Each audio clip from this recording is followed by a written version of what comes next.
Welcome back to the deep dive. Mm. You sent us this audio excerpt, right, about Aldrich Ames Yeah. from the American History Tellers podcast. Yeah.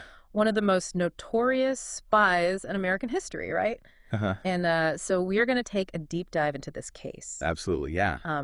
Think Cold War, spy versus spy, but with real-world consequences, Oh, yeah. which I think we're still kind of dealing with some of them today. Absolutely. It's a story that continues to fascinate, because it reveals the human drama at the heart of espionage. It's not just about who Ames was, but why he did it and how he was able to get away with it for so long. Right. That's what we'll be kind of looking at today, Basically. the psychology of betrayal, Right. the nuts and bolts of Cold War espionage, Yeah. and the missteps that allowed this to happen.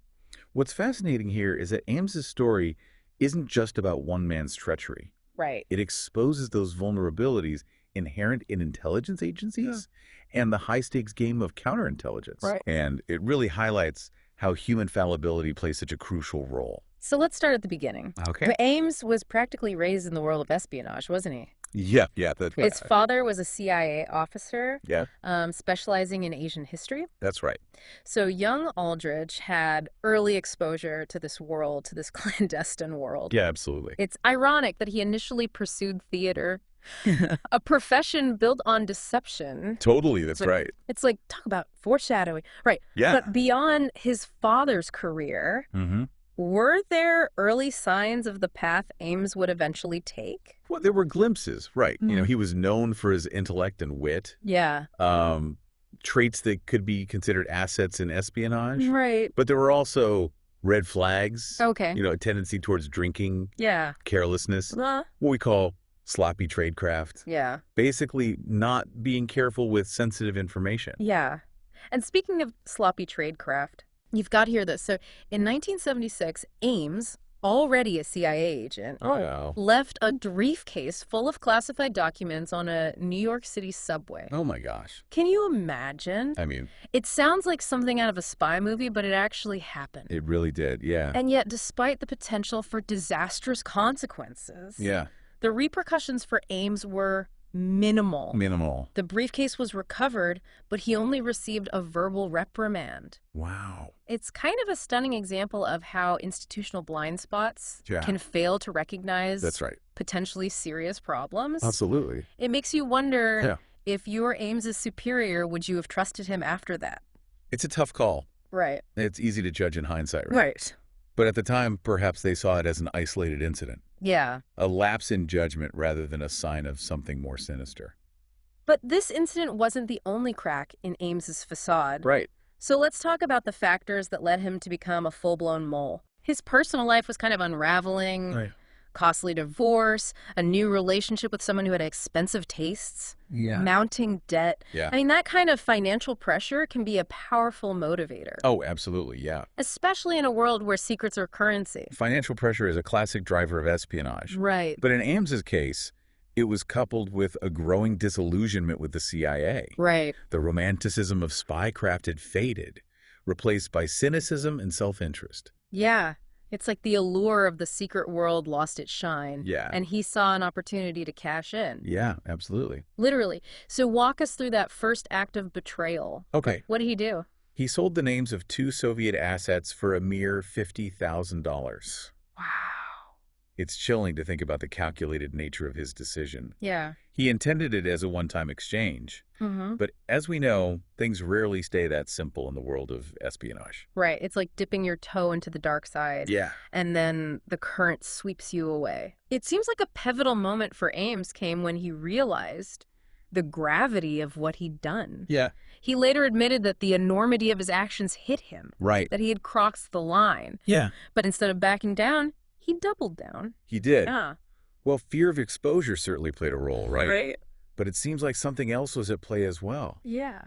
He later claimed he felt he was leveling the playing field, Really? as if he were somehow balancing the scales of global power through his betrayal.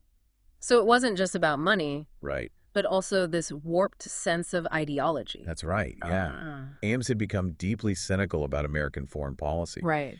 and his actions seemed to stem from a desire to undermine it, even if it meant betraying his country and putting lives at risk. Wow. It's a fascinating and troubling look into the psychology of someone willing to cross that line. Absolutely. Yeah. So he goes from like a one-time thing Yeah. to full-blown betrayal, Yeah. driven by greed and a twisted sense of idealism. And the impact was devastating. Oh, yeah.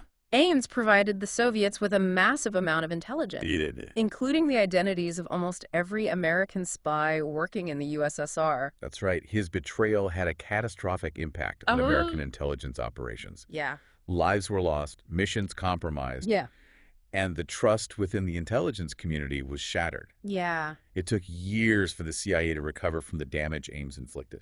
It's mind-boggling how he managed to operate undetected for so long. I know. You'd think someone betraying their country on that scale would leave a trail a mile wide. Right? But Ames was incredibly elusive. He was. How did he do it? Well, part of it was, believe it or not, luck. Really? A series of coincidences and oversights by the CIA allowed him to slip through the cracks. Wow. But Ames was also a master manipulator, Right. adept at blending in and deflecting suspicion. So it was a combination of luck and cunning. Precisely. Wow, and there were red flags. But they were often ignored or rationalized away. Yeah. Like, for example, Ames's lifestyle was extravagant. Right. An expensive house, a luxury car, designer clothes. All paid for with cash.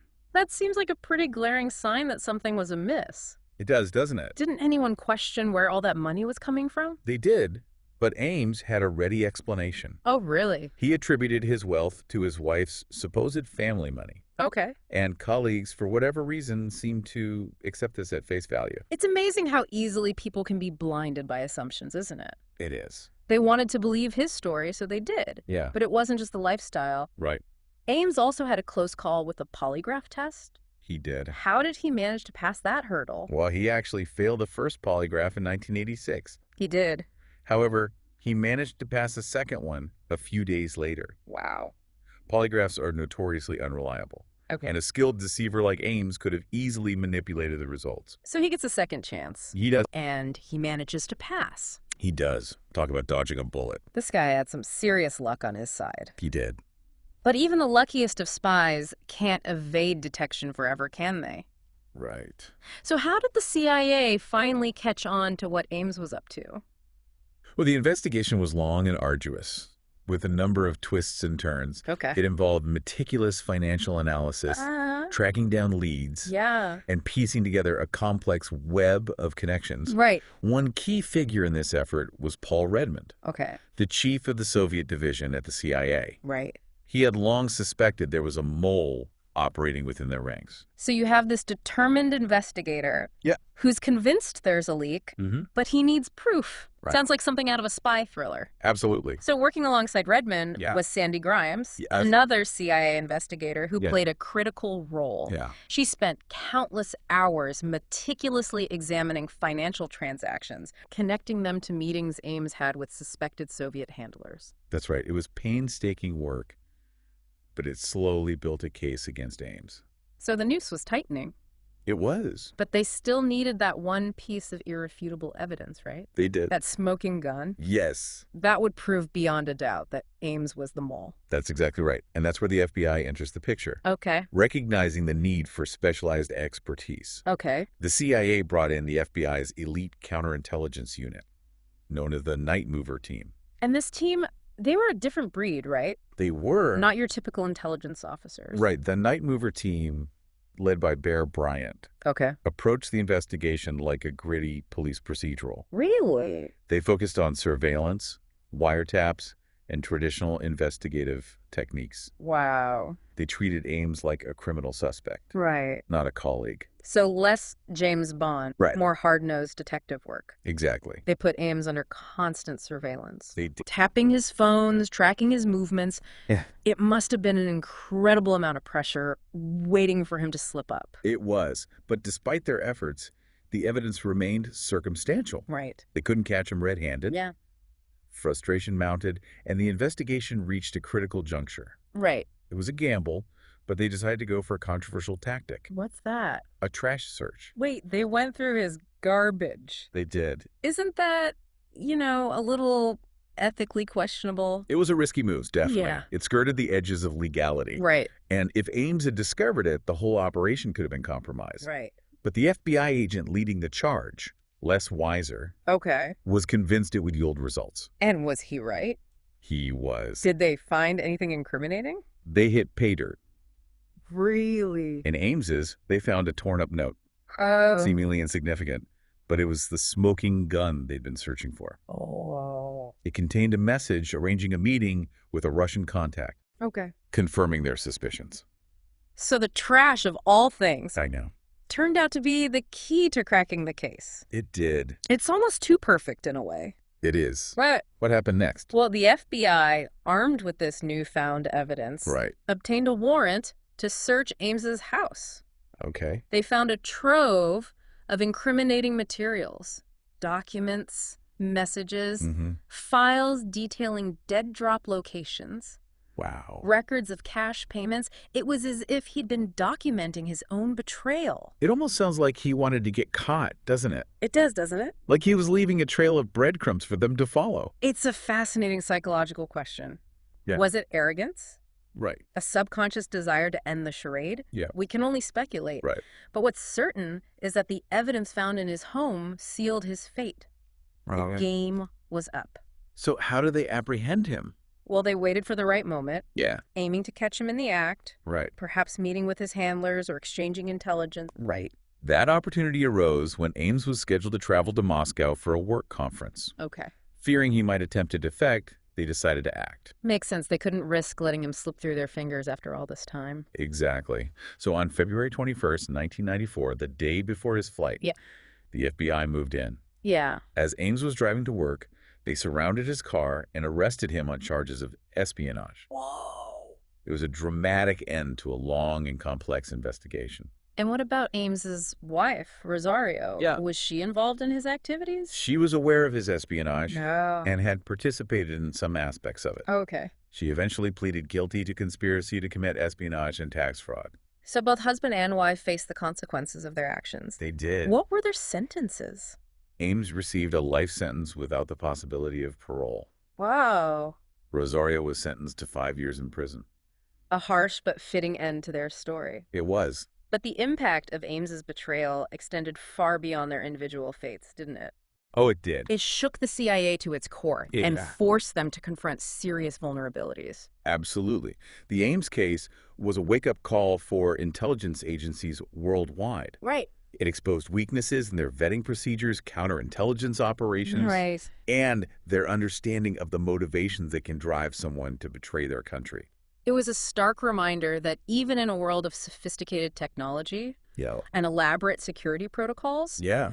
the human element remains the most unpredictable It does. and potentially dangerous factor. Precisely. And the lessons learned from the Ames case continue to inform intelligence practices today. We've covered a lot of ground, haven't we? We have. From Ames's early days in the CIA Mhm. to his transformation into a mole Yeah. and the ultimate consequences of his actions. We have. It's a story filled with intrigue, deception, and betrayal. It's a story that highlights the complexities of human nature, Right. the allure of power and greed, and the fragile nature of trust in a world where secrets hold immense value. You know, it's incredible, right? To think that Ames was able to evade capture for 9 years I know. while actively working as a double agent? Right. I mean, it begs the question, could this happen again? Right.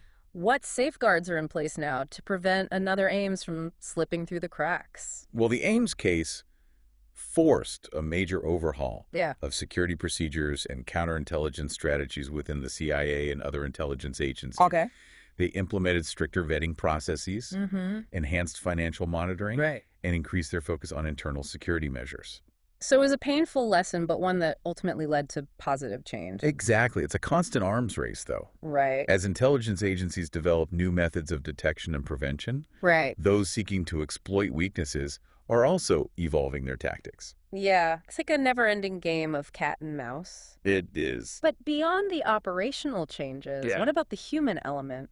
How do you prevent someone from being swayed by greed, ideology, or whatever else might motivate them to betray their country? That's the million-dollar question, isn't That it? is, yeah. You can have the most sophisticated security systems in the world, Right. but you can't fully account for human behavior. So what can be done? Right. Is it just a matter of luck, Hoping you don't have another Ames within your ranks? Well, luck certainly plays a role, but it can't be the only factor. Right. It's about fostering a culture of vigilance, Right. promoting ethical behavior, Uh-huh. and encouraging individuals to report suspicious activity without fear of reprisal. Yeah, it sounds like a delicate balance. Is. You need to be watchful Yeah. without creating an atmosphere of paranoia and distrust. Precisely. And it's crucial to address the root causes Right. that can make individuals susceptible to recruitment by foreign intelligence services. Okay. Things like financial vulnerabilities, Mm-hmm. personal grievances, or ideological extremism can create openings that skilled manipulators can exploit. This deep dive into the Aldrich Ames case has been eye-opening Yeah, and frankly a little unsettling. it is. It makes you realize that espionage isn't just the stuff of movies and novels. Right. It's a very real threat It is. with the potential for devastating consequences. Absolutely. It's a reminder that even in a world increasingly reliant on technology, Right. human beings remain the weakest link. Yeah. And that's something we need to be constantly aware of, Yeah. not just in the world of intelligence, Right. but in all aspects of our lives. We've covered a lot of ground today, We have. but I feel like we've only scratched the surface of this complex Yeah. and fascinating story. There's so much more to explore. Yeah. The Ames case is a rabbit hole Right. that can lead you down many different paths. Absolutely. The history of Cold War espionage, Mm. the psychology of betrayal, Yeah. the ethical dilemmas inherent in intelligence work. Yeah. It's all there waiting to be uncovered. And that's the beauty of the deep dive, isn't it? It is. We give you the tools and the starting point, Yeah. and then you, the listener, can continue the exploration on your own. That's right. So to our listener, we encourage you to delve deeper into the story, read the books, Yes. watch the documentaries, and form your own conclusions. Exactly. And as you continue your exploration, Yeah. think about this. The Cold War may be over, Right? but the world of espionage is as active and relevant as ever. Absolutely. The methods may have changed, Yeah. but the motivations remain the same. Power, influence, and access to information. Absolutely. What lessons can you learn from the Ames case Right. that you can apply to your own life Yeah. to safeguard your own information and protect yourself from manipulation? That's a great question. Yeah, it's a reminder that vigilance and awareness are crucial, Right. not just for intelligence professionals, but for all of us. Absolutely. Until next time, happy exploring.